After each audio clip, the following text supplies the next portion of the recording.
All right, good night. Good evening. Good evening. It is Zerilath Eternal.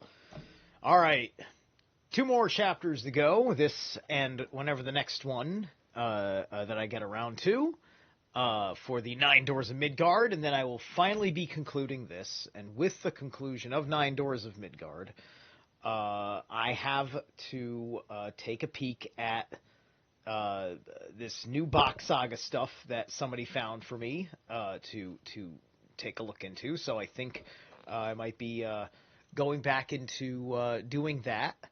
I may or may not be doing some other kinds of readings and take a different direction with my home stream productions.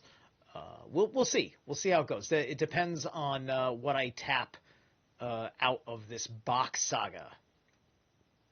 All right.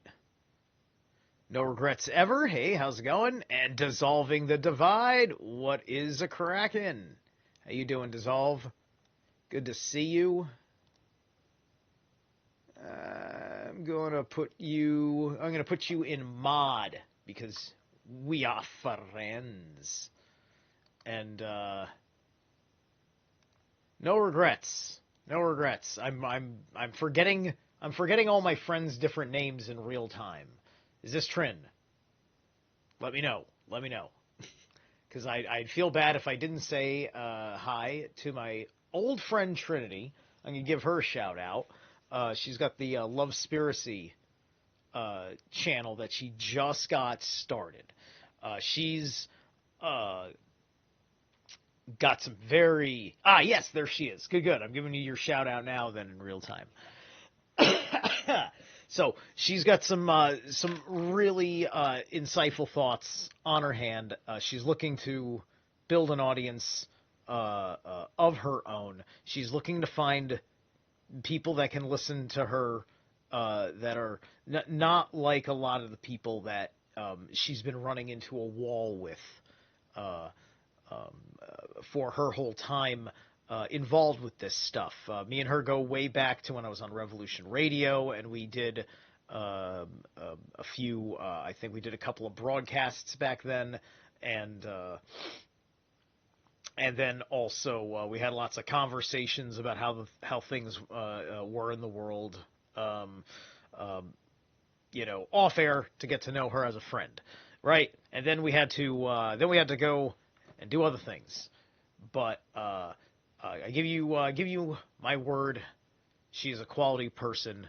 Go check out her stuff because she's been doing her homework and she's got some excellent and important questions and criticisms about the Trump administration.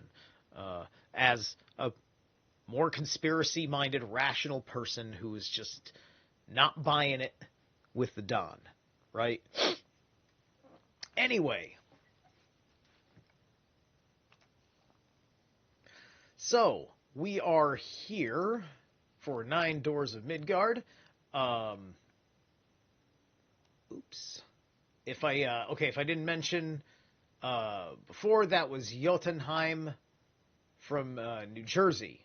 Friends of mine. That was the opening bit. I wanted to do a local band for this opener. Then I got some other stuff lined up for the midtro. The Eighth Door of Midgard. Opening. In the Eighth Door, many of the things that you have been preparing for become manifest. You begin to move in the rune realms with a new level of inner being. Oh, and Trin, because I think you're using a different account than your... Go ahead and share the link. It should let you share the link. Anyway, you begin to move in the rune realms with a new level of inner being. In addition, you will receive wholly new ways of working in the form of Seth, Onsether. You will be strengthened, your sense of self, to such an extent that the work in Seth, which involves a loss of conscious control of your inner world, will be mostly gainfully undertaken. So the loss of the the loss of conscious control of your inner world, right? Like Scythe has got Scythe is about when your mind goes into this fervored state, right? It's a fervored state because what's happening is you're getting a quickening of an idea, and your body has to hold a certain energy field while your mind is processing effectively a quote download, right? Um, so like Scythe practice is seen in a number of things. Of course, you saw it in Robert Eggers' The Northman, but you also saw it in Nosferatu. Lily's fever dreams was another form of Scythe. That's also a form of Scythe. Her connection with Count Orlok was coming from her suppressed lineage as a high priestess, right? In which she has this scything gift. That's part of the idea there, right? And for a movie set in the 1830s, it's making a criticism of a technique of application of modern medicine by their standards of that time, right? So, science ever progresses, doesn't it? And eventually it figures the fuck out that spirituality is real. But anyway, or at least the invisible energies are real. You can be as spiritual as you want about it.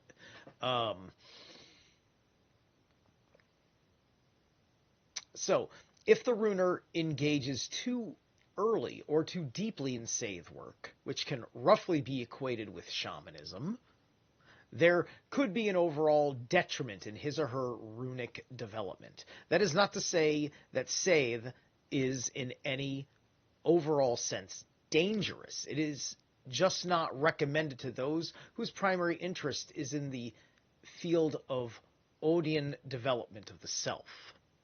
Right, yeah. Scything is, like the New Age movement gets, they get, like, drunk on the spiritual experience of listening to their person doing their thing in their divine state, right? It's just like, how many people became more proactively engaged in personal development in a strong and healthy manner that, sat there and was just dialed in narrowly on, like, the teachings of Matt Kahn, right? I haven't listened to Matt Kahn in forever, but I liked him many, many years ago.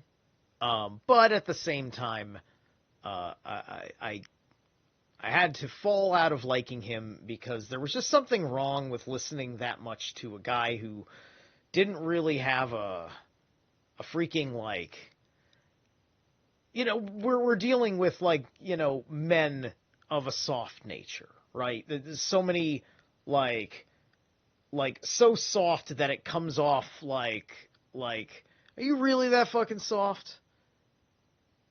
Like what world do you live in? Because it sounds like, if you're being authentic, that you live a pretty pampered life to avoid this level of whatever, right? It's just like, it's always the getting away from the pain or whatever, and using some form of mental gymnastics for the process of getting out of the pain, and then becoming in a state of avoidance of it, as well as acceptance of it when it happens until it passes, in which you go back into your avoidance of it.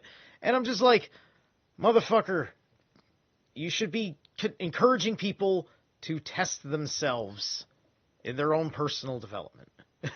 Right? And you need to actually talk like somebody who's testing themselves. Don't talk like somebody who's trying to sing you a lullaby. Right? It's this lullabyism of delivering some of these messages, right? It's just like, are we just trying to cheat old ladies out of their fucking money by being, culpable to them who don't like loud noises? Right? So, we're living in a little bit different field now, and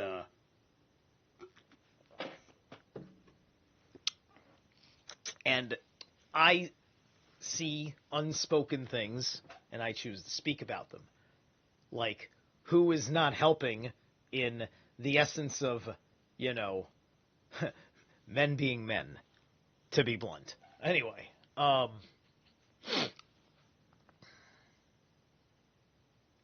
but the danger is that when you're in this Scythe focus, like, if you have not given yourself a good environment to go into Scythe, you're going to get too many interruptions, and your nervous system may have a poor reaction to those interruptions. And even if it has a good reaction to those interruptions, the interruptions does disrupt the signal, right? You need to be in a space that is, away, right? And that you've set it up, right? You have developed it in a certain proper sense, so that way, if there ever is an interruption, that you can accept because you actually bother to do all the things, and we don't live in a perfect world, right?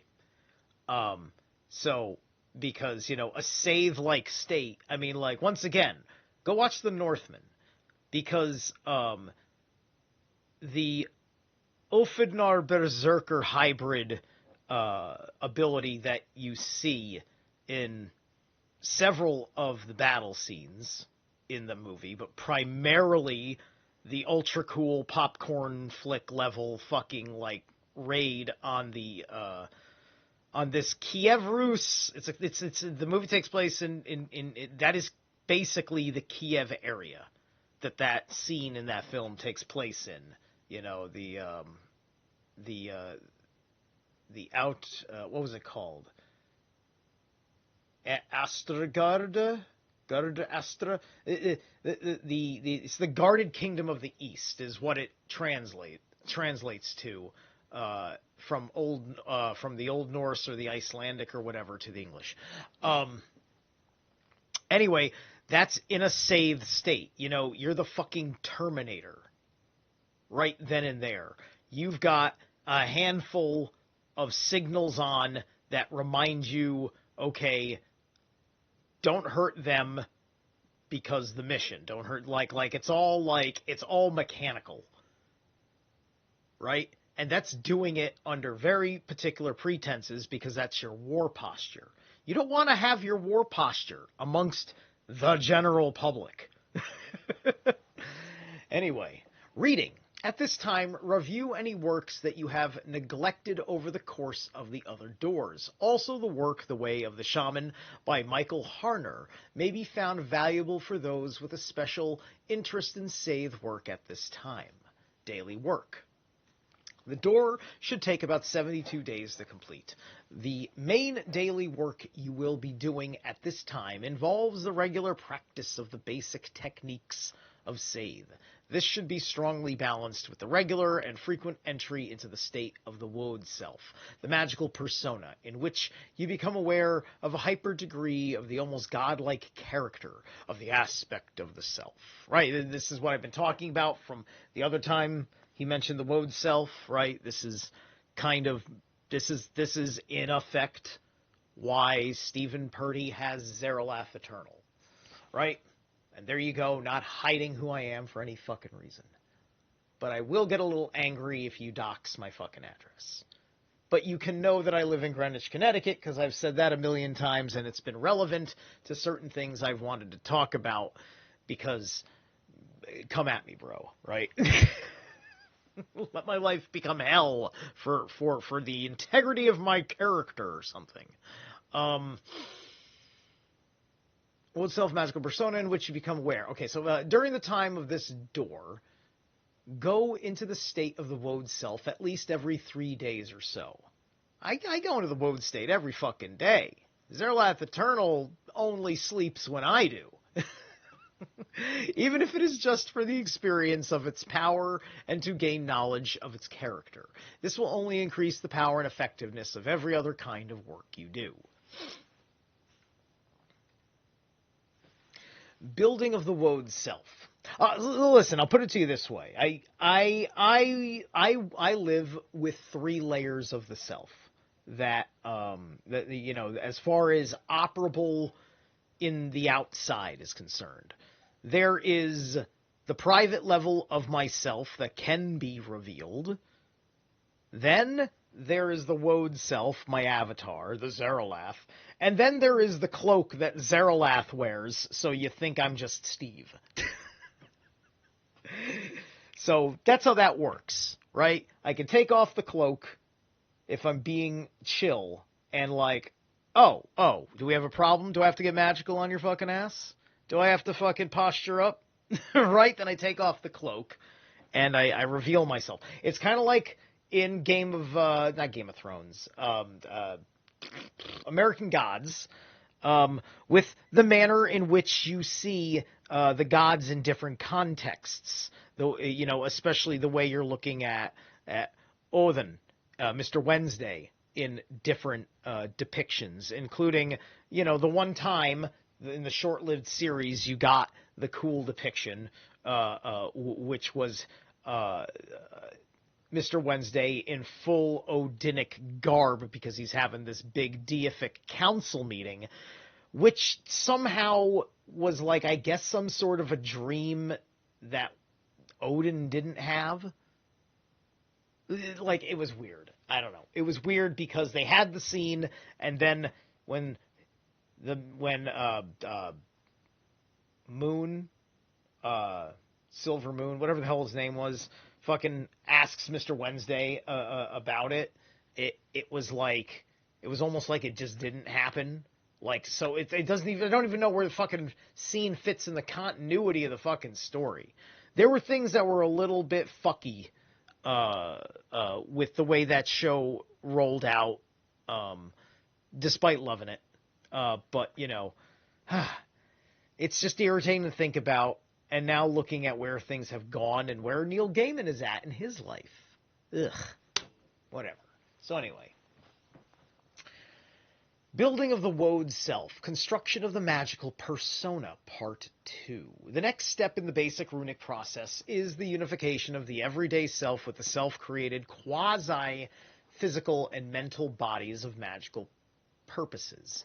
The idolized forms are steps along the pathway for you to assume a god or goddess-like status, analogous to that of Woden or Freya. First, in a ritual setting, in the context of the fully activated magical ring in the U-workings, consciously meld the quasi-physical image with the idealistic mental persona, in a form standing in front of you in the Z rune, which would be the Algi's rune, posture, facing in the same direction, about 1 foot away. Once the image is fully evoked in your mind's eye, step into it with the words, I, Zerilath Eternal. As you step forward, smoothly meld your body with that of the idolized images as you glide into the Z rune position. Into the Z rune posture yourself, you and the ideal are become one.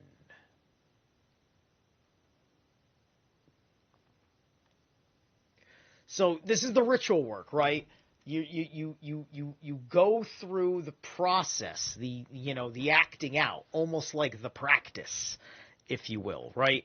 And as you do that, you eventually become comfortable in being that way. It begins, all the elements being reinforced by what you've done through magical ritual is sticking in your mind's eye and going through the process of self-programming, right? When you do self-programming, which is what your ritual work is, you are taking control of your operating system. Now, the danger lies in Free will means you also have the right to cut your operating system off from things. You do enough study, you'll figure out a ritual in your head to make that process happen, if that's what you fucking want. Because people can use magic to do terrible things if they fucking want. Right? So, you have a responsibility to stay in alignment with the higher force when you do this. Right? The divine creator principle, the great mind of the all, that inner known absolute of what is right, of what is good. Remembering that your avatar is not above the law, and that your avatar is never to be used to misconstrue those ideas because of the greater power that you are taking. And it's a fucking responsibility. Just like I have a responsibility to have self-control and kindness and manners. Otherwise, it's a problem because I'm a big guy, and being disagreeable would be unpleasant and unnecessarily physical, right? Because if I'm going to be that way, it's probably because I want to be some sort of a fucking asshole, and that's me causing a problem for everyone else. And my magic has helped give power to my arrogance. That's dark side kind of shit, right? So remember these personal responsibilities. This is your basic symbolic link among these three aspects of yourself. Remember that all three aspects are indeed parts of your greater, at least in potentiality, integrated and whole self. At this point, all three aspects are unified and congruent with your physical body, the like. The working of bringing these aspects together can be expanded and modified. For example, it can include the donning of a particular piece of jewelry, which you would only wear when in this integrated state. Ideally, the working will consist first and foremost of the speaking of the formula, I in your magical name, and this verbal action is accompanied by the magical gesture of going into the Alz's rune. It might also be advisable to compound this gesture with hand postures that are unique to this operation so that the Alz's rune exercise will not be totally identified with this operation. Even though this transformational link is fundamental to the very mystery of the rune stave. Thank you, Trinity. Every formal entry into the magical persona, or Wod-I, inspired ego consciousness, should be ended with a formal gesture such as the assumption of the Degage rune posture, as you mentally or physically step back from the idolized persona and image. The building and assumption of this divinized form of the self is one of the most basic aspects of the magic of the Erulians. In this state, you are most truly imitating the state of being your share with the god Woden or the goddess Freya. In this state, you do your most effective work. In this state, even the speaking of formulas will have magical effect in your subjective universe, and the risting of the runes of formulas will have direct effect on the objective universe. This is the key to the understanding of many of the inscriptions left behind by our predecessor Erulians. The mysteries of this process are further explored by the fellows and masters of the guild. All right. let me take a second here. Just taking a peek ahead to get an idea of the length of this whole book. All right. All right. Excellent. Step 3. All right, we're going to read down to Scythe Work 1, and then from there we're going to take a short break. Road Wending 1. Runic Journeys Through the Worlds. Look at the cosmological scheme presented in Door 3. You will see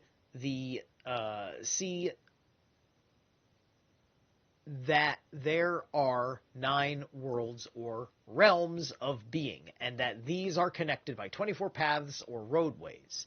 In reality, this is only the most exterior of a vast array of complex realms and interconnections of them, all alluded to the Eddic literature, where we read of many halls and realms and many paths, rivers and streams, leading from and to them. The only way to make sense of these mysteries is to experience them. In Runic Road Wending, the runer will learn to make the journeys between and among the various worlds in order to learn directly about the runes, the mysteries, and connecting these realms. What you have already learned of the lore of the runes will be the key to your exploration of these realms. But in exploring them, you will also add to your direct runic knowledge in ways that cannot be learned from human teachers or from books. The myths found in the Poetic and Prose Edda about gods and other beings traveling from one realm to another show that this kind of lore was very widespread in the ancient tradition. One of the reasons why you have so constantly been urged to read and absorb the mythology contained in these texts is that it will act as an objective, yet often extremely subtle, guide to the exploration of the realms of Yggdrasil. Road wending is very much like a shamanic practice of Scythe, but whereas in the working of Scythe, the runer will aim for a loss of conscious control over what he or she is seeing or hearing, in the practice of road wending, the objective monitors of the transpersonal tradition whispered by Moonin, and of your personal intellect whispered by Hugin, are always at your shoulders and never far away. Step 1. To begin the practice of road wending, the runer should consult the map of Yggdrasil provided in Door 3 and meditate on the qualities of any two of the worlds. In doing this, the runer will synthesize the two qualities, and once a feel for this synthesis is developed, the rune stave most closely correspondent to the feeling should be at least provisionally ascribed to that pathway or road. You can spend several days doing this exercise, taking note of your results in the Galder book. Step 2. Now take a different rune and roadway each day and contemplate the rune road. In doing this, you will be bringing together what you know of the rune and of the two realms that the rune connects for you. In actuality, each of the rune roads contains a complete futhark in its structure. However, at certain times and with certain runers, one or another rune may be felt to rule the road. There is an objective set of correspondences to the pattern, but knowledge of it is more detrimental than helpful at this stage. As you contemplate the roadway, let any images or symbols occur to you that come up. Do not try to force any imagery, but keep the triangle of the rune on top and then the two worlds below firmly in mind. The aim at this point is to establish a deeper feel for the complexity of each of the pathways. You should probably not consider your work complete until you have experienced each of the roadways at least 3 times in this manner. All right, so this is all really good stuff. I'm going to have to go over this again in my personal work because I think that this is kind of like some of the World Tree navigation points that I don't quite have fully fleshed out in my manner of doing magic.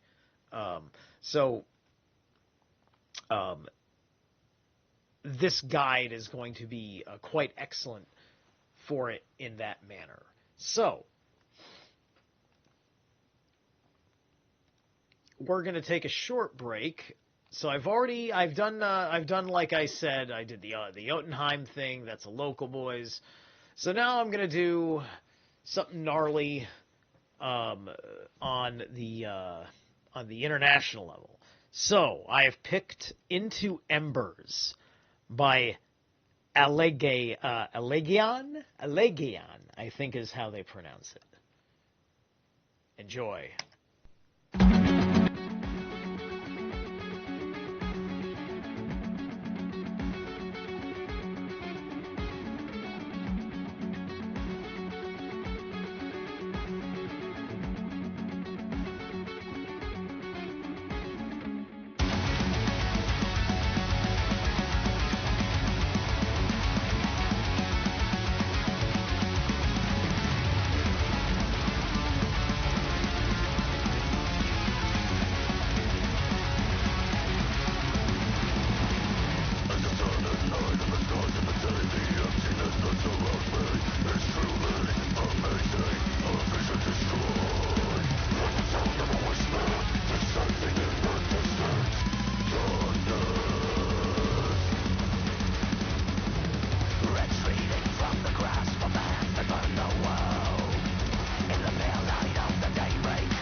Oh god, that is some hot shit right there. Fucking love it. Fucking love it. There's so much good energy in that fucking song. I need to take a minute to absorb the lyrics too. There seem to be there's a damn good vibe with that fucking song, and I haven't given that band too much attention in the swamp of bazillions of fucking band. Dude, like, there's so much fucking metal that I love, and then I gotta fucking keep up with all sorts of shit that I just gotta keep up with. I got my buddies in the local scene. I got my fucking I've got the as ultra undergroundy black metal fucking like shit reaching for fucking greatness that you could fucking ask for. There's the Titans, just like, like Niall's last 2 albums have been fucking ridiculous. Just, I want to be able to fucking listen to a fucking album, right? For a while, like Absolute Elsewhere by fucking, by Blood Incantation. I listened to that song, like, almost like 4 times a day for like a week at one point. I was like, because I enjoy fucking getting to know a fucking album. Like, I like getting to know the music more than I like getting to know the bands, which makes it really awkward when I meet bands, because,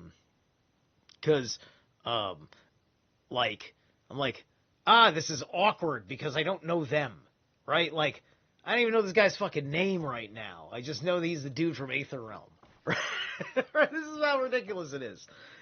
Or, the bassist of, this is how you know, because I'm already calling him the bassist, right?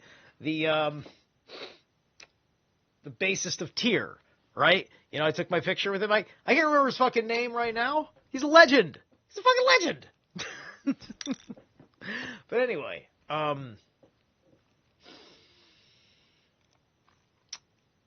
let's get back into the read. Scythe Work 1. Scythe in History. In the ancient North, there were 2 different kinds of magic, Galdr and Scythe. While Galdr emphasizes the development of will and of consciousness, or conscious control of the self and of the environment, the subjective and objective universe, through analytical symbols of communication, runes, Galdr staves, etc. Scythe is more about the loss of control and submerging of the self in something deep within or without the Scythe man or woman. In many ways, Scythe is the shamanism and the tantrism of the Germanic North. It is most probably this form of magic was the basis for the practice of Witchcraft, which is the Old English form of Scythe work. See, that looks like it's saying Wiccacraft, but it's with an E instead of an A, and then there's an A-E. So it's Wiccacraft, right? So it's entirely possible, I think, that when they invented Wicca, they stole the Wicca part from this Old English word. And made made that distinction because it was taking folk English magic and merging it with folk Jewish magic, but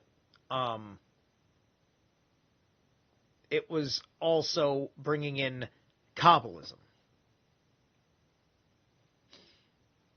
And I am not sure where the line is drawn between something that was an authentic magic of a good people's and what is Kabbalah. Because the system of magic that I am cultivating, that I am developing through my study in focus with this mystery school, the Temple of the White Dragon, is definitely against Kabbalah. It's not that it just doesn't practice it. We're against it. Because we have an understanding of how the energy works, and we have an understanding that people don't understand how the Kabbalah energy is fucked up. And a lot of systems that work synchronistically with those energy systems, which you get out of the numerology. The numerology is kind of like the thing that is giving you your guide path, right? So it's hysterical that it's as simple as a math problem, right? As far as saying it in a way that's transcendent of talking about any person wielding it, it is talking about the itness of it. If you're doing something that is rooted in the 1, 2, 4, 5, 7, 8, you are going to be in that infinite feedback loop. You have the 1 through 9 and the acknowledgement of the cycle, the acknowledgement of the whole, which is the 0. The placeholder for the cycle is ultimately what you're recognizing that 0 as when you're going 0, 1 to 1, 0, which is the completion of a binary circuit, which you do that 64 times and you've got the I Ching. The saga tradition, Yngling Saga, Chapter 7, tells us that it was the Vanic goddess Freya who first taught the craft of Seidr to the Aces, and specifically to the Galdr father Woden. Seidr is the magical art form of the Wanes, while Galdr is that of the Aces. The Rune Guild curriculum essentially stems from the halls of Woden and the Aces. However, the Seidrcraft was also a mainstay of the complete Odian curriculum in the ancient times, and it should remain so today. It is something that best comes after thorough training in rune lore and rune work. By the same token, Freya has certainly learned a great deal from the Galdr Woden, and the two forms of magic can certainly be resynthesized into a harmonious whole from which they originally evolved. Originally, the forms of magic that came to be classified later as Seidr were probably the magical traditions of cultivated in the so-called third function of the Indo-European culture and religion. This was the magic of the farmers and the herdsmen, of the craftsmen and smiths, of the musicians and entertainers. Their magic was powerful and unique and was probably dominated by female practitioners. As the Indo-Europeans moved into Europe several millennia ago, this branch of their magic quickly became assimilated to the local forms of magic indigenous to the folk of old Europe. And thank you, Waken Your Mind.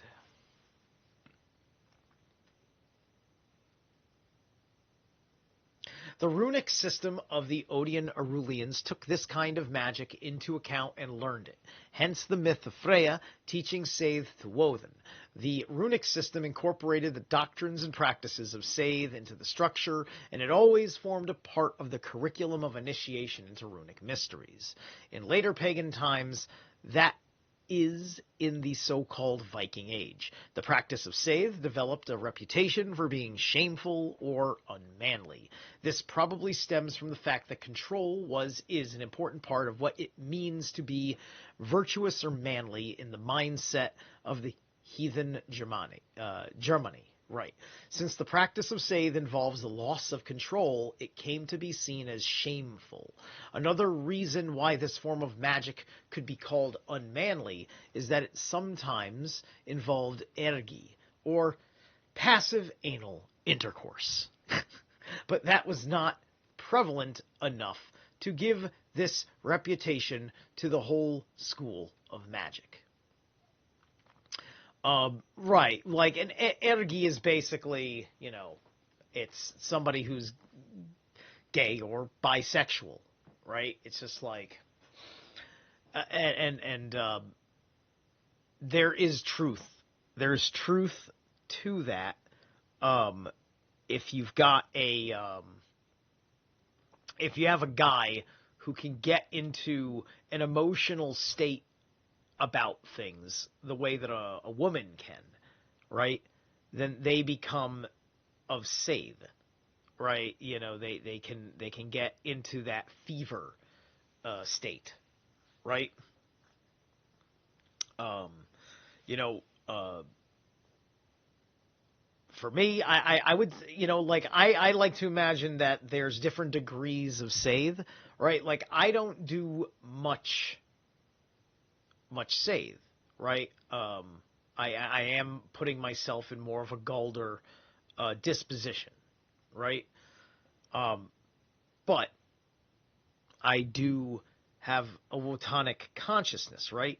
And so I have my meditation time, right? And I have what goes on with my thoughts either adrift or in focus, right? And it is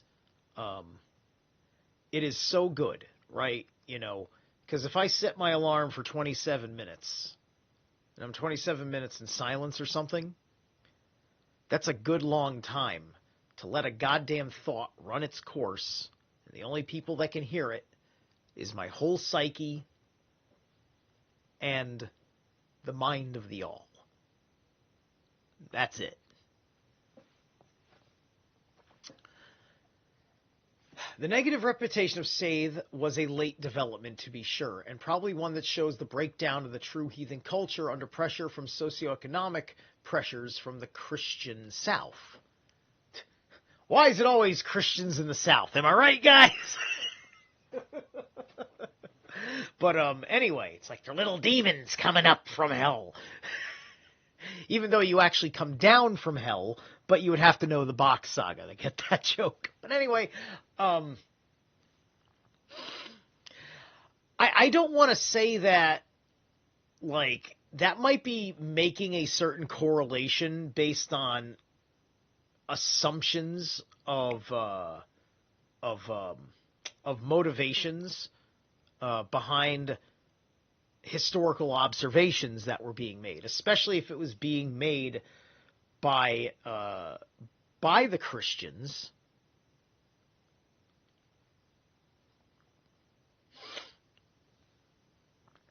Because, of course, and I've been making this point, it's a point about all of this, is that it's a literacy. The white heathens were not literate until Christians came in and started giving them literacy, right?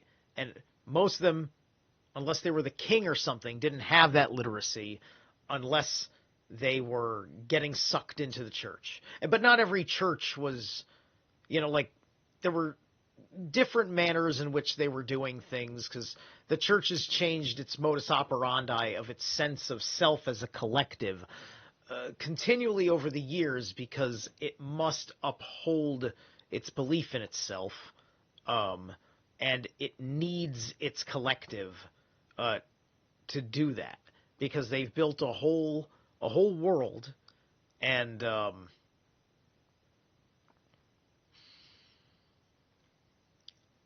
it's an interesting transformation, because we're talking about cult of Dionysus and cult of Mithra. Mithra having collapsed, but getting still yet adopted into aspects of the mythos, and then that being transposed over largely Odinic cults here in Europe, right? And but at the same time, I think that there's an interesting cultural aspect. I mean, men are going to be men, right? And we've all seen plenty of Christians, that will rationalize the way they behave as men via whatever their favorite chapter of the Bible is. And back then, they didn't know what chapters of the Bible were. This was all just the power of the influence of the priest, who was trained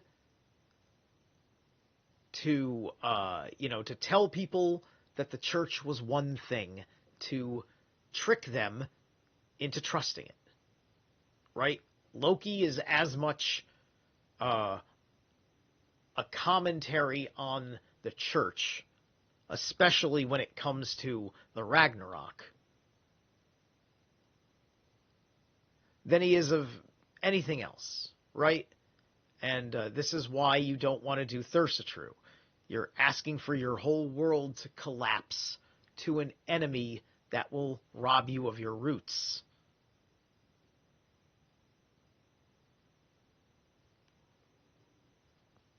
So anyway,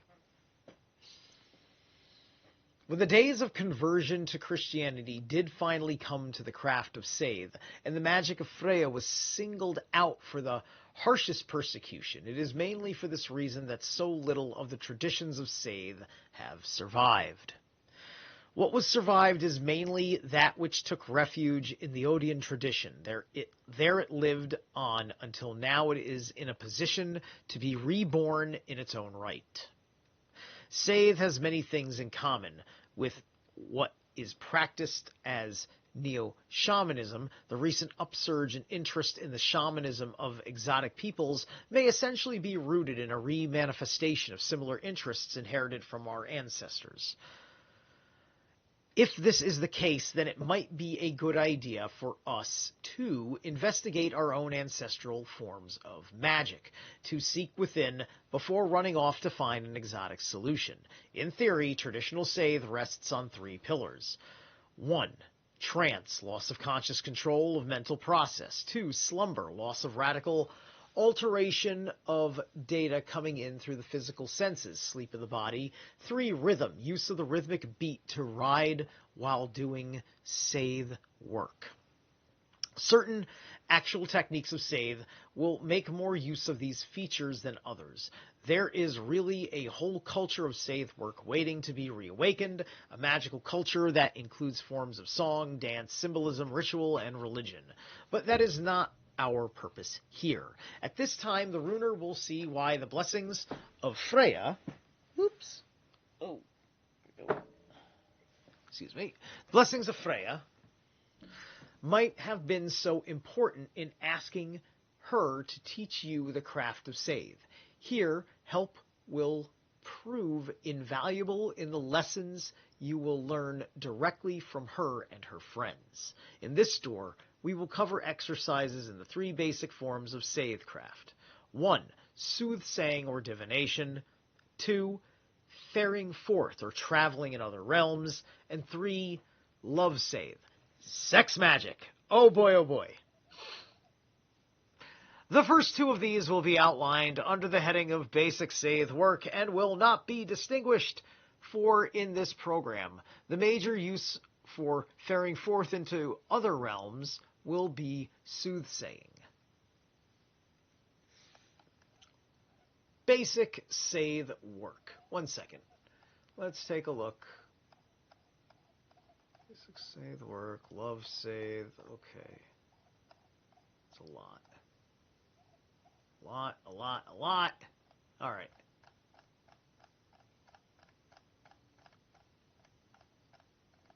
I think. All right, we're going to read down to page 130 and then take a break. Basic Scythe work. One of the 3 basic areas of Scythe work is soothsaying, which is just an archaic way of saying truth-telling. This is a traditional form of divination or clairvoyance practiced from the most archaic times. Soothsaying is very different from divination by rune casting because in that craft, the analytical part of the mind is used to gain access to the whole realm beyond. In good Galdr tradition, whereas with soothsaying, a more direct mode of access to actual beings or entities beyond the rational mind is attempted directly. Interactions with the beings known as Deeses, Norns, Valkyries, or dwarves, elves, or ettins is extremely ancient among the Germanic people. Belief in these beings certainly has one of its roots in the cult of Germanic ancestor worship, and another root in the lore of the demigods who were attached to certain great or powerful persons, or were the entities responsible for assisting in the teaching of arcane crafts from Galdr and Scythe to the crafts of smithing and singing. One of the talents that I hope to cultivate is the... Well, for one thing, I haven't figured out how to fucking read an aura yet. I need somebody can really fucking sit down with me and fucking help me learn to open up my aura reading ability. Because I think I can do that. Because I also think that I can see on the other side. I get enough senses of things. I've had enough of the passing by of, oh, I feel a presence here, and I've had all sorts of my little itty-bitty experiences, right? Nothing that torments me like a fucking shaman, although a few nights of unpleasant dreams is another thing.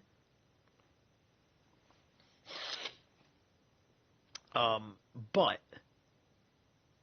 long story short is that I like the idea that in some sort of way that I'm perfectly adjusted to without them needing to like fucking cross over for me, that I just have the sight to see them for myself.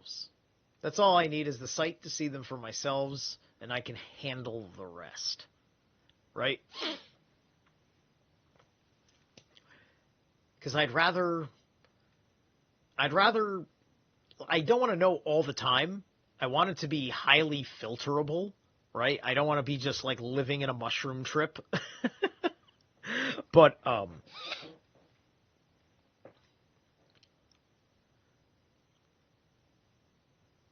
I would just rather know if a little entity is trying to cause trouble or not, or just wants to be helpful or something. I don't know. They're some of them are very much little forces of nature. At the end of the day, it's like I've said, no invocations, right? They show up. For whatever reason, you've attracted them unconsciously or has nothing to do with you in actuality. At the very least, it's better that you have a level of awareness that is built on the wisdom, because, it may be the right opportunity to either solve a problem or help with something better or get helped. Just don't make any contracts. No contracts, no invocations. Just, it's kind of like learning languages to have chit-chat with weird thing from another world. Anyway,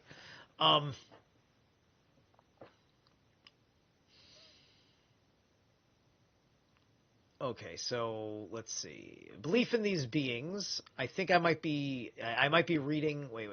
Did I say spiritualism? I'm going to read this paragraph again. Belief in these beings certainly has one of its roots in the cult of Germanic ancestral worship. Another root in the lore of the demigods, who were attached to certain great or powerful persons. Okay, I didn't read this. Or were the entities responsible for assisting in the teaching of arcane crafts. Some Galder and Scythe to the craft of smithing and singing. Because of these links, it is easy to see some kind of connection between what goes on in Scythecraft and what was called spiritualism in a former time, more popularly known as channeling. Today, indeed, there are connections, but the transpersonal, ancient, and internally coherent lore and work of the Germanic tradition gives the practitioner much more solid pathways to go on than does the often confused modern practice.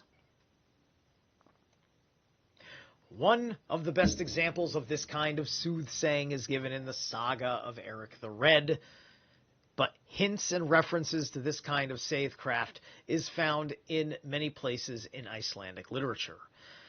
To induce the trance-like state in which you can say soothe, there are several things to do. First, you must be able to get into a state of thought vacuum. See door 1.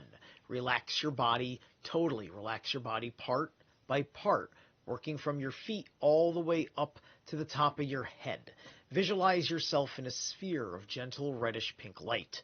The overall effect should be one of relaxation, but on a deep-down level, it should be invigorating and vivifying. I like to imagine a green glow, like the glow of like green grass, if grass had a green aura, right? This is kind of like that earth heart chakra orange kind of green situation, right?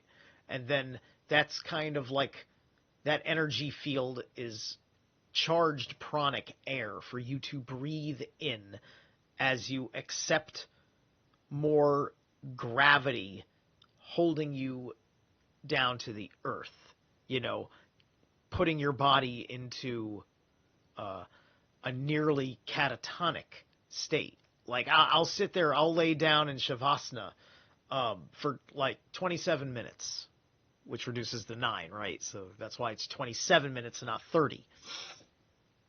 And I'm just there, and it's just like I turn my arms and hands into just these bricks that don't move. And I just have to be sure that my shoulder posture is in the right place. Otherwise, I might experience a little bit of numbness because I might be resting in just a way to pinch off a little bit of blood circulation. So the longer the time you have to put yourself in your meditative state to get into Sathe, the better, because it's all the little things, because you're piece by piece taking every little piece of your nervous system and your energy field, and you're like, relax. It's like imagine kindergarten class, it's nap time, right? And all the kids are running around in your energy system, and, you just got to be like, okay, everybody, go to your little nap spot, and everybody's got their mini yoga blanket thingy, right? It's that whole fucking kindergarten experience. Garden of children. This is how we water our children, right?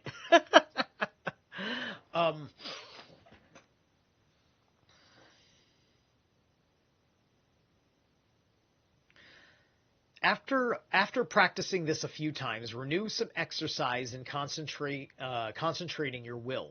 This time on sounds, rhythm, and other effects of sounds. In this, you may want to have a recording of music or simple rhythms to assist you. The book The Way of the Shaman by Michael Harner has some practical suggestions worthy of consideration. Do not rely too heavily on the ideas of this book. However, as the Germanic tradition is significantly different from the ones used as theoretical examples in Harner's methods, it should especially be noted that the ancient Germanic shamans did not use drums. They seem to have produced the same or similar effects through the rhythmic chanting of their assistants or by rhythmic striking upon a wooden shrine. The drum motif we get from the Sami culture, who is they're an indigenous culture that has been reduced in modern times to like the wilds of Finland, where they still have their ability to do some of their practices. They're big on reindeer magic, the Sami. So that's the Sami drum. The Sami drum motif is what you see on the character on the cover of the Wildwood Tarot deck that you are very familiar with, that I use when I'm on Stein Fox's channel most Saturdays at noon for live readings. Please go sub to Stein Fox's YouTube and catch the Greyhorn Pagans podcast and see, and if you can catch the live, I'll give you a short little free reading.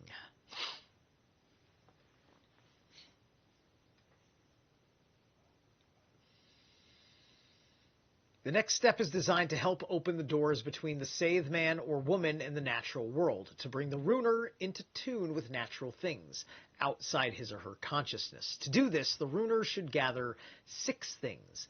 3 from the mineral world, for example, a lodestone, a quartz crystal, and a piece of granite. I got all those things.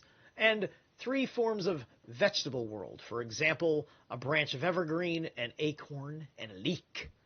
Leeks are a big deal in Norse paganism, as well as the evergreen. Yeah, well, all 3 of them, well, he obviously gave big deals there, but I'm letting you know that he's mentioning things that have direct apropos correspondences to all manner of deities and Jotuns and other known traditions of witchcraft. So, when in your receptive, relaxed state, feel these objects. Let your mind enter into them and meld with them. Concentrate on breaking down the barrier between yourself and these substances. Note how each feels and how each feels different in your Galder book. At this point, if not before, the runer will have recognized that this kind of magic is something qualitatively different from that which he or she has been practicing in the Nine Doors up until now. In the Galder work, the emphasis has been on the strengthening of the will and of the sense of self as something essentially separate from the environment at large. This approach is the hard-headed and realistic view dominant in Rune Galder, but the crafts of Scythe are also important to the ultimate development of the runer. No experience is to be shunned. Next, you should work for a while getting your body in a completely relaxed state. This should be so deep that it seems that you no longer have any of the five senses. Modern technology provides sensory deprivation tanks that can bring the Scythe woman to this state quickly. You know, you could do low-tech versions of that. You know, like if you were to... you know, you could go out there and dig out like a pocket of the earth to turn into like a tub and pour like concrete in it, like you would an underground, an in-ground swimming pool, and then just have the proper capping over it and something that is sound dampening, and it don't got to be fucking perfect, but that might even be better because you're in the earth, and so your state, you might actually be more in tune with the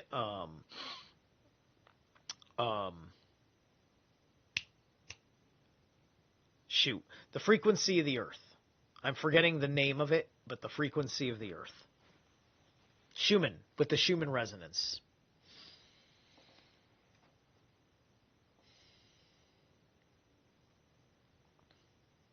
Next, you should work for a while, getting your body in a completely relaxed state.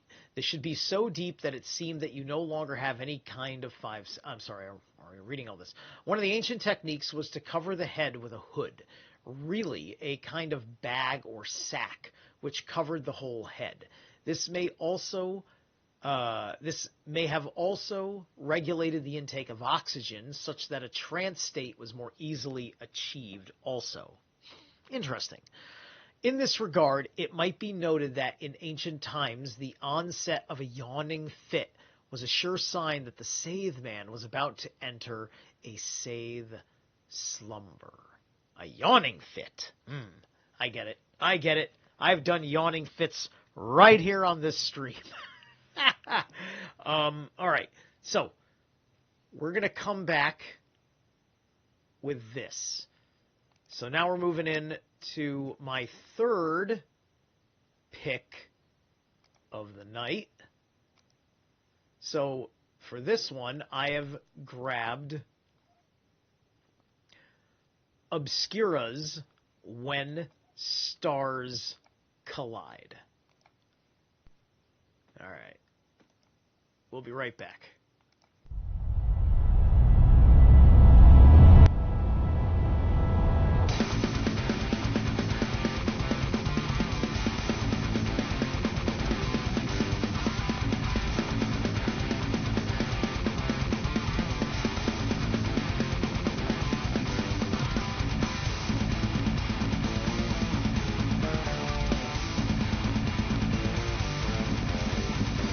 Throughout the list of friends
goddamn song, man, is like the way they do the guitar soloing there at the end, like the song's got like this.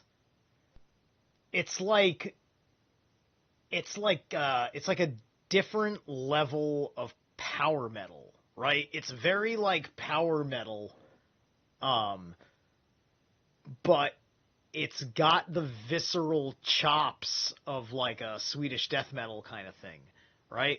So I mean, I think they count as melodic death metal, like, and they might be they're probably Swedish.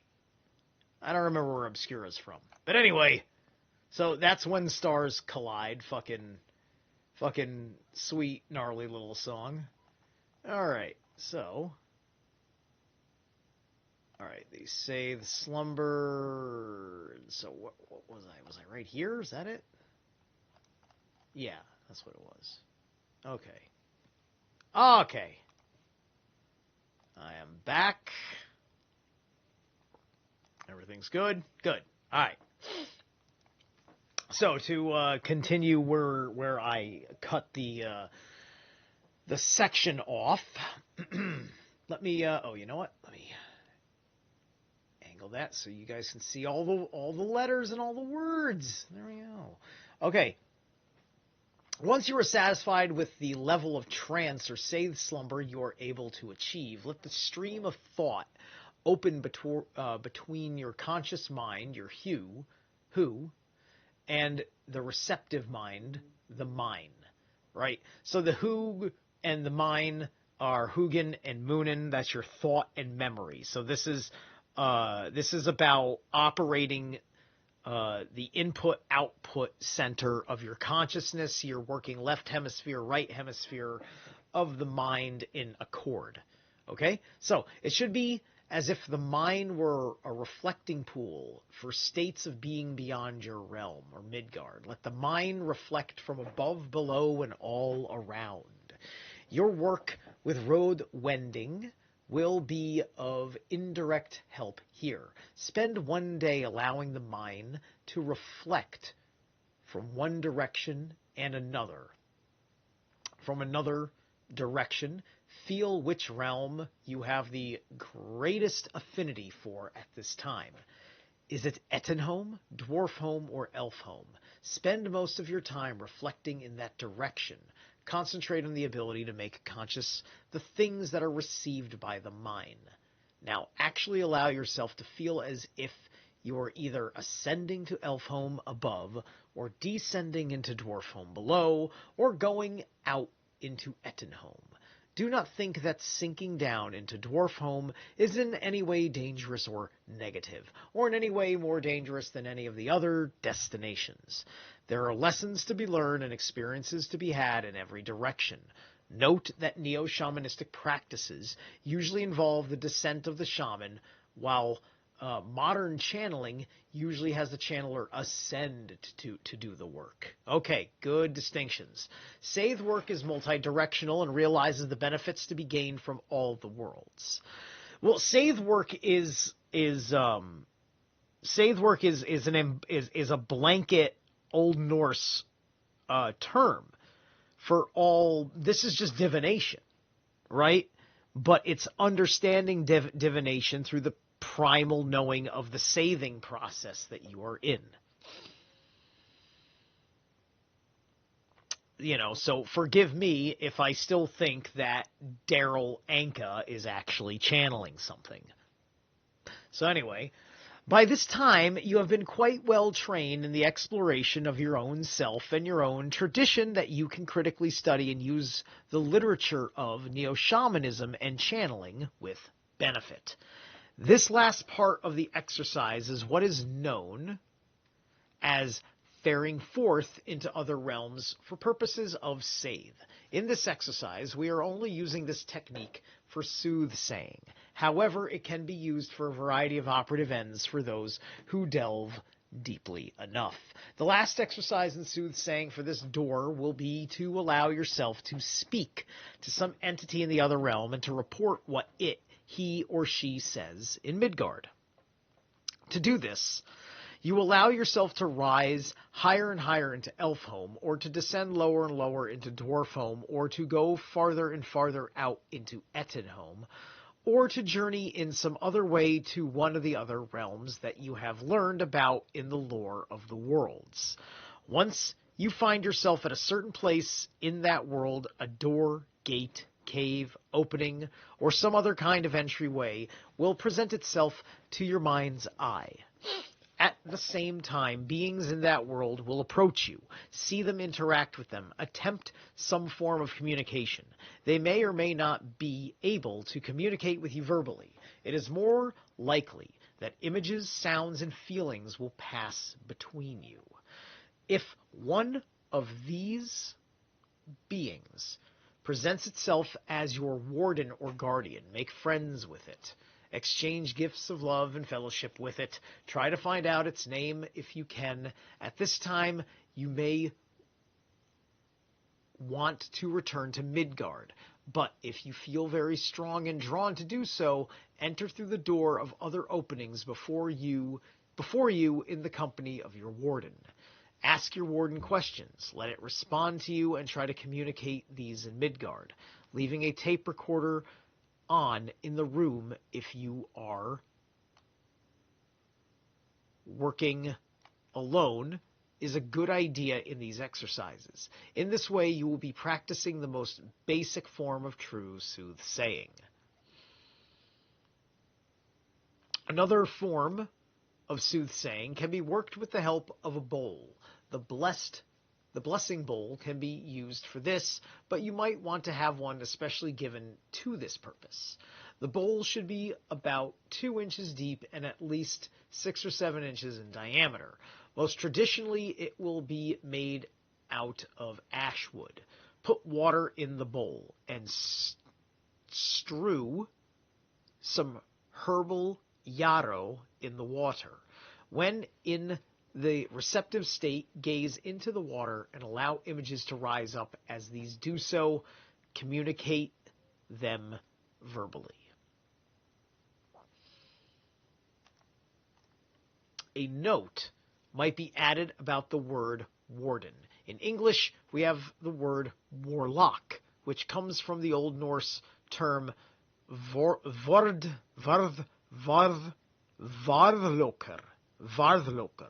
meaning songs, lokur, to attract the vorðr, the guardian or warden spirit.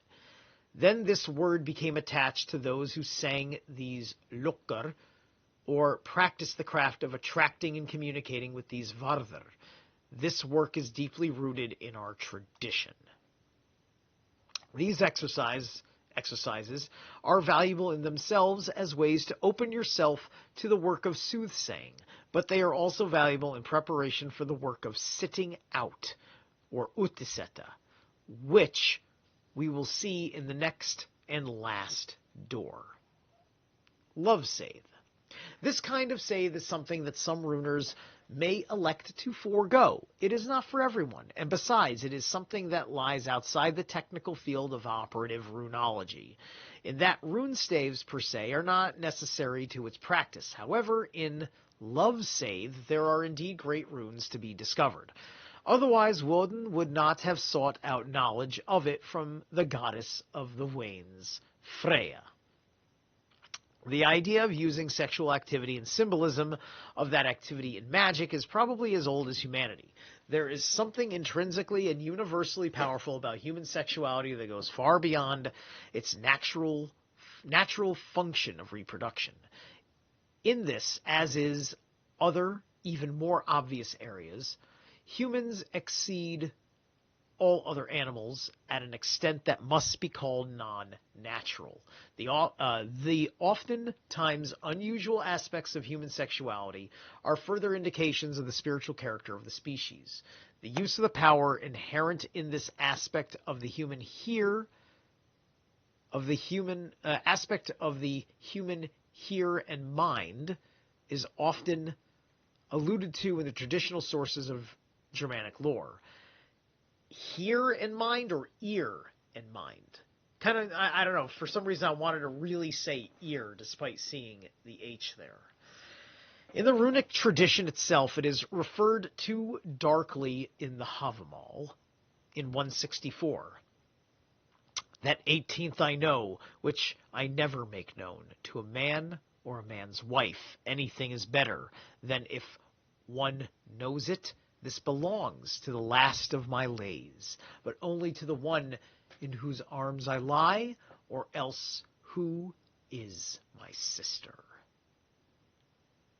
Here, Odin says that this ultimate sort of magic is not to be revealed or to be practiced with to virgins or non-initiates in sexuality or to other men's wives. That is a burden to have knowledge of it, that it is the last of the spells, that it is ultimate or highest as recounted in the Havamal, and that it is to be revealed to a lover or sister.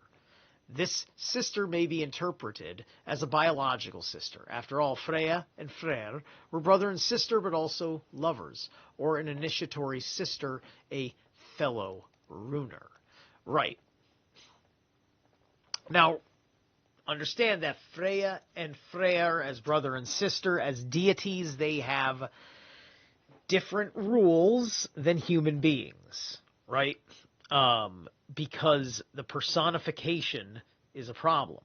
However, we also have this silly little mythology in the Bach saga of how an eel became a goat, and then there was a monkey, and then the monkey and the female goat, male monkey, female goat, did a thing, and then this birthed Frey and Freya into the world, and they were not human, but they were these goatmen entities that were effectively the first, quote, gods, god and goddess, and then they made love to each other as this odd chimera, and then they made us. Okay. This refers to magical knowledge and power being passed from the male initiate to the female. The reverse is also well known, and to the fact that that is an approach to the discovery of the rune, the ultimate form which all the runes are derived. Typical in the mytho-magical tales of the North are those that show a magician spending one or several nights with a Seidr woman, Etten wife, or other holder of magical power in order to earn a reward for his good company. The most important of these formulas is that of Woden's re-winning of the poetic mead. The prose Edda is called Skarpamal, where the gods spend 3 nights with the Etten wife Gundoth to regain the mead of poetic inspiration. This whole myth can be given a sex magical interpretation that will reveal great runes. All right, one of the most remarkable kinds of sex magic. So hold on, I'm thinking here. Gundoth? Sinmara is my understanding of the Etten wife's name, who was the wife of Surt.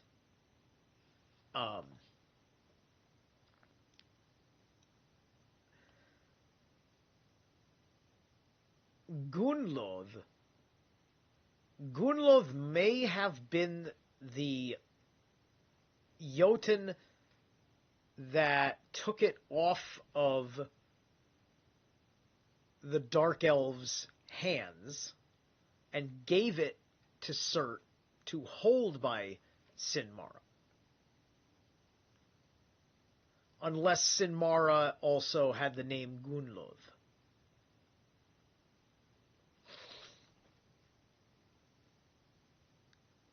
Okay, that'll be for another time for me to check out. That's a question I have to remember to ask myself about this name, and to look back into Skarpamal. One of the most remarkable kinds of sex magic depicted in the traditional Germanic sources is that of ergi, which involves anal intercourse. Through this method, it is shown how certain magicians are able to cast powerful curses or create monstrous entities to do their malevolent bidding. Oh boy, here we go. So, the traditional literature is full of veiled references to this kind of scythe in many different forms, but these references are quite obscure, and it is almost impossible to get a clear idea of any theory that the ancient Teutons might have had about this kind of scythe. It is clear that a form of autoerotic magic was practiced, as well as one involving another person. Most likely, the autoerotic practices reflect a theory of sexomagical relations with the lover within, the contrasexual spiritual entity attached to the individual. This is at least one facet of the myths dealing with the love between a warrior and his Valkyrie, for example, that of Sigurdur and Sigrifa or Brynhildr in the Sigrufumál in the Poetic Edda, or Helgi and Svava Sigrunkara in the Helgi Lays, also in the Poetic Edda. The lover within can become the lover without. When this happens, sexual magic can also be practiced between two independent women lovers. In such cases, energy is exchanged as the two trees of the people intertwine, and scythe is practiced from the self-created fire kindled through sexual contact between two. Love scythe is among the most complex and technically most multifaceted aspects of Germanic magic. In this door, only an introduction can be offered. Its true exploration and mastery lies beyond these 9 doors.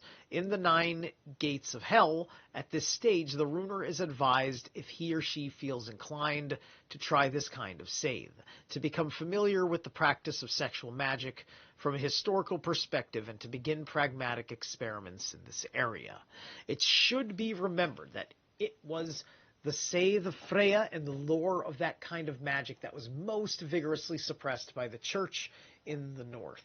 The legacy of that repression remains with us today. This means that dealing with matters that combine sexuality and magic are fraught with certain ethical questions, and with matters relating to the psychology of the individuals involved. Despite the widely held notion that we live in an age of sexual liberation, the fact is that we still have centuries of Christian programming to deal with before we can hope to get back to the attitudes that prevailed before the imposition of that exotic viewpoint on our ancestors.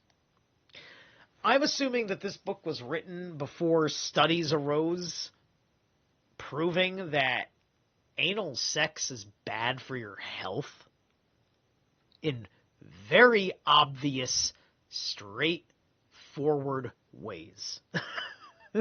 It's just bad for your fucking health.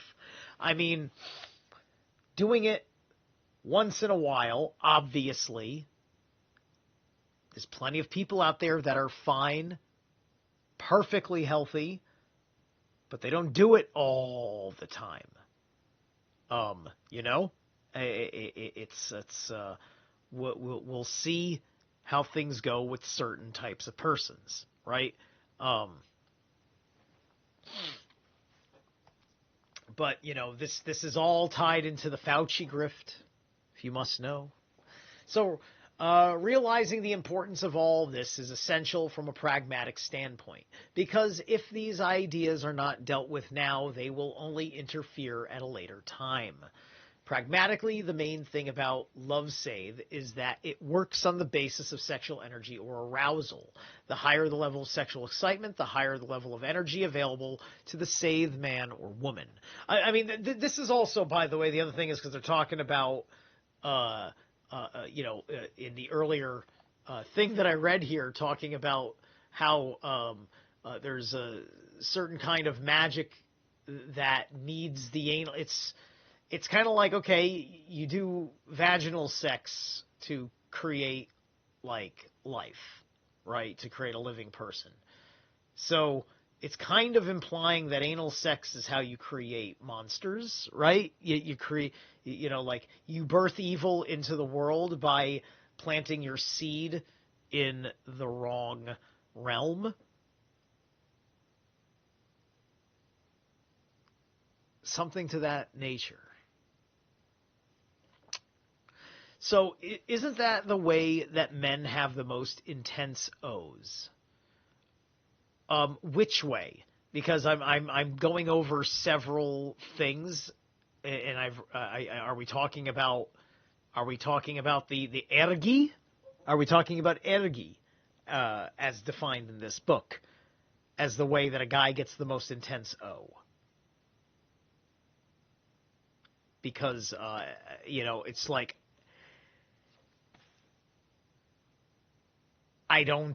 let's just say, I like to explore. I'm not interested in exploring. But anyway, realizing the importance of all this is essential from a pragmatic standpoint, because if these ideas are not dealt with now, they will only interfere at a later time. Pragmatically, the main thing about Love Save is that it works on the basis of sexual energy or arousal. When we observe the Germanic tradition, we see that when sexual magic is implied, it is usually in the context of something that is normally forbidden or taboo. The central event in the working of Love Save is the orgasm or the sublimation of it. Got it. Right. I think that that's a fallacy. I think that they say that just because it's, quote, tighter, and they need the tightness. And the idea is allegedly because it's tighter. But that, yet still, lube must be provided, as opposed to the natural lubricant otherwise.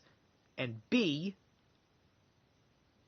maybe that bitch needs to stop putting baseball bats up there for fucking Pornhub.com. Okay, so if we assume that any sensory objects or even having its origins outside the will and consciousness of the runer is potentially a magical tool, whether this is the sight of a rune stave, the fear of the rister in your hand, or the taste of the mead, then we must allow the orgasm and sensations and events, subjective and objective, leading up to and triggering it are among the most powerful and universal available to the runer. It's the spot for you. It's a spot for the ladies. Guys don't have a spot.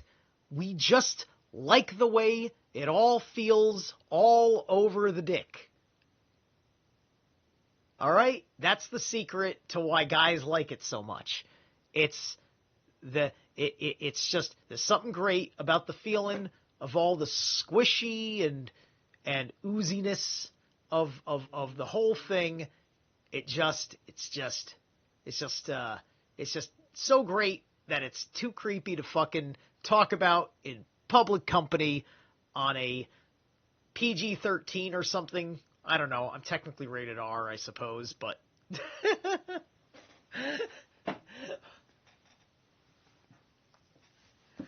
oh, what? Guys do have a, quote, spot?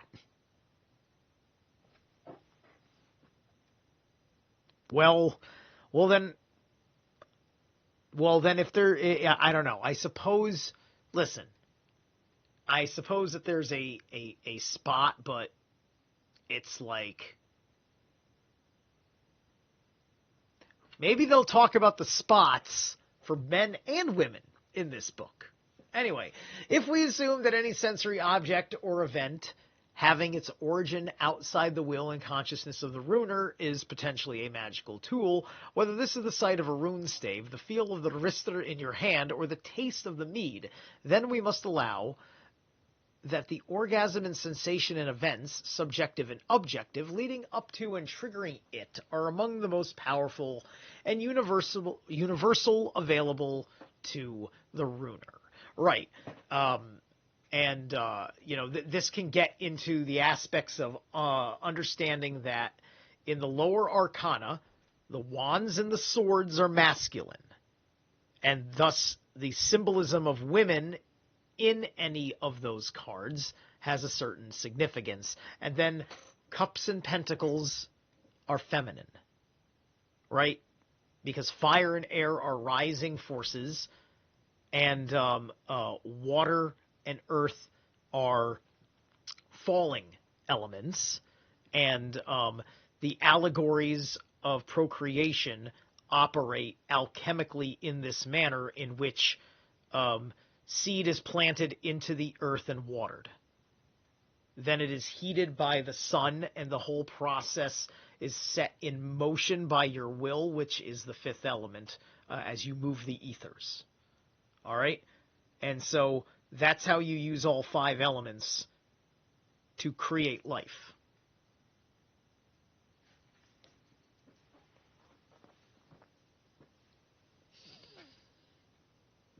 The meaning of the organism has two, or the orgasm has two stages. Stages. It is an event in the like body and linked to an event in the soul, both involving the build-up and release of energy and tension. It is thought to be a manifold magico-symbolic substance in the form of a powerful sensation. This, like the substance used to redden the runes and be formed in any shape and bent to any purpose, willed by the runer. The exploration of the actual practice of love save begins with the exploration of the most powerful way the power of Freya can be raised in yourself. The more ways this can be done, the better. The more intense the desires and arousal possible, the better. Explore your own sexuality. Find its limits and borders. Doing this is one of the most pious and worshipful acts you can do in honor of the goddess Freya. Hold on a second. Because of the exploration of the most powerful ways Freya can be raised in yourself, more powerful ways to be done, more intense desires and arousals. Right. Yeah. Okay, yeah, I see what you're saying. Yeah. All right, so once this aspect of magical research has been explored sufficiently, which may have been virtually completed by imaginative 16-year-olds, then comes the practice of harnessing these forces to your will. This is done by manipulating the orgasm in as many ways as possible. Exercises such as coming to the brink of orgasm and retreating from that point many times is useful, as are others such as seeing how quickly orgasms can be reached, how many times it can be reached in various spans of time, refraining from sexual activity, or certain preset lengths of time. All right, people have made lots of jokes and memes about, for instance, Sting of the Police and his use of tantric sex to have bazillion-year-old fucking orgasms. Like, he can just hold an orgasm for hours or something. They, like all this stuff. People got interested because of the press around Sting being into it and doing that kind of thing.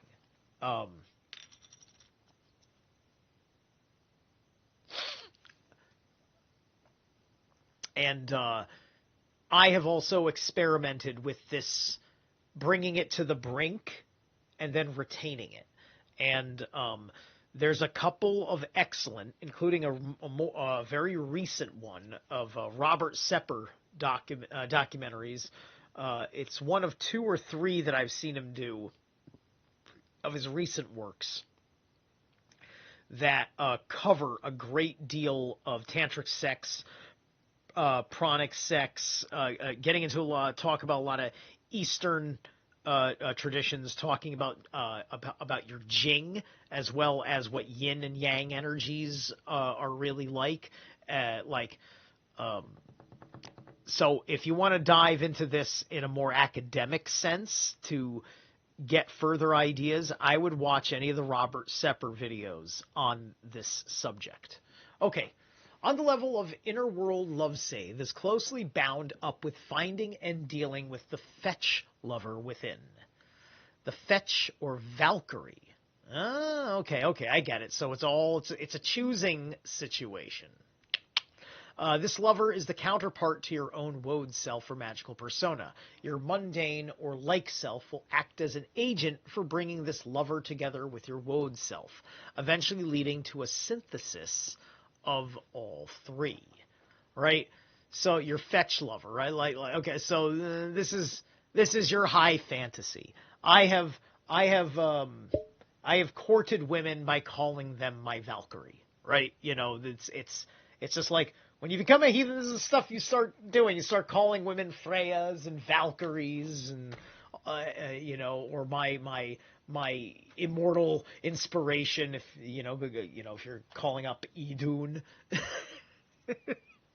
this is the way heathens make love. Excuse me. You should begin to build up the ideal lover in your mind. This exercise follows closely the steps used to build up the woad self or magical persona, which usually is of the same sex as your own physical body. The lover will usually be the opposite sex. Create the ideal lover in all details. What does he or she look like? We're getting into weird science territory now. If you've never seen Weird Science, it's one of the greatest movies ever. Anyway, the lover will usually be of the opposite sex. Create the ideal lover in all details. Character loves. Find out what his or her name is. In doing all this, you are really discovering the slumbering secret lover within, not creating something out of nothing. Yeah, no, this is the plot of Weird Science. Weird Science is literally showing you how you do this magic in modern technomancy. Anyway, after you have identified the lover, God, the typos in this translation, and discover the name, begin to bind the lover to you, more exactly to your woad self. This is most often done through autoerotic practices. If, however, you already have a steady relationship with a human person, I love it, with a human person, you may begin to project with that person's conscious cooperation the divine lover self into the person during workings of love save. This is most effective if done in a mutual kind of activity. All of this forms a powerful preliminary to the practice of the Utiseta working in the last door. However, it is not absolutely necessary to do love save in order to be able to carry out the work of Utiseta. A note on shapeshifting. One of the most widespread uses of Saithcraft in ancient times was the practice of shapeshifting, but it must be noted that there were also methods in Galdercraft that could achieve the same ends. Sometimes it is hard to tell which method is being used. We get a telling account of this practice in the Yngla saga, where it says Odin could shift his shape. When he did this, his body would lie there as if it were in a slumber or dead. But he himself went at once to far-off lands on his own errands, or those of other men in the shape of a bird, animal, fish, or serpent. Here we see the body would be in a state of suspended animation, and that it was not the body itself which shifted its shape, but rather another alternate shape of the hide was synthesized elsewhere. This shows a more sophisticated view of the process than many might have expected. In some instances, these alternate shapes were used for reconnaissance only, while the most famous examples... This is remote viewing, by the way. That's remote view. He's describing remote viewing. While most famous examples tell of huge animal shapes being formulated to do a save man's fighting for him. The only problem was that wounds inflicted on alternate shape would manifest on the body of the sleeping save man. The practice of shapeshifting is obviously one of the most advanced kinds of Germanic magic and is beyond the scope of this format. However, it remains an outstanding example of the technical sophistication of the ancient theories of how this kind of save or galder worked. All right. There we go. So, we'll be getting into part 10 next time I do the thing, and this is the 9th door. Let me see if there's something that comes after the 9th door.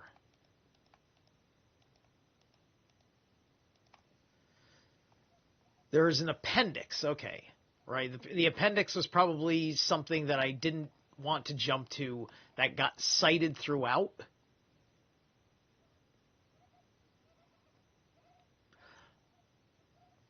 But depending on how much time we have at the end of chapter 9, I'll see if I want to tag on some highlights from in here. These right here are going through, like, the runes, for instance. This is Nothes, Proto-Germanic Nothes, Need, Necessity, Compulsion. The Gothic version of the name is Nauths. Old English, Need, and Old Norse, Nauther. So it's more Nauther in Old Norse, and it's actually more Old German as Nothes. That's interesting. I didn't know that. So anyway, that's the idea. And there's the Tree of Life again. We'll see that next time. All right. So that's about it for me. I'm about to wind it down. Thank you guys so much for tuning in on this excellent lesson plan. I hope that I covered my bases well and presented properly all the thoughts being conveyed in this book, as well as my challenges to all the thoughts being conveyed in this book so far. Thank you so much, and I will see you again real soon.